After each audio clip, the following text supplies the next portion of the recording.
Is the new anal COVID test an abuse on travelers? COVID test is known as a swab you put up your nose, mouth or anus. China the first country requiring anal COVID arrival test. Anus/anal COVID test, a new trend for the world moving forward? A COVID anal test is more accurate than nasal or mouth swabs.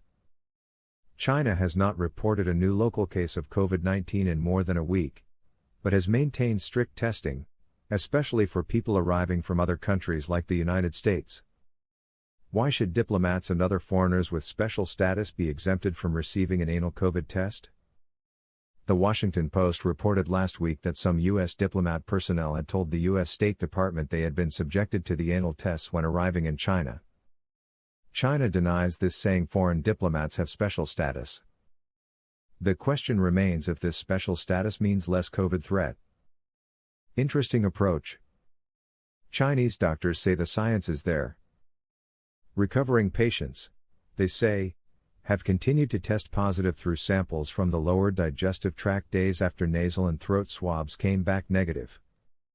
Yet for many, it seemed a step too far in government intrusions after a year and counting of a dignity-eroding pandemic. Chinese government had rolled out the anal swab in the testing of COVID-19. So too, long after a COVID-19 patient tests negative results of the nose and mouth swabs, the anal results could still trace the virus.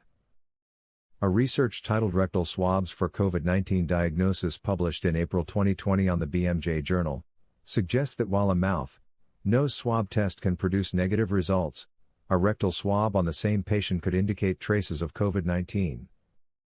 The data also suggests that some patients test positive on rectal swabs in the very first days of COVID-19 onset. This could explain why the Chinese government favors the anal swab compared to the nose, mouth swab. A research published on PubMed.gov suggests that the COVID-19 virus is shed through the gastrointestinal system via feces.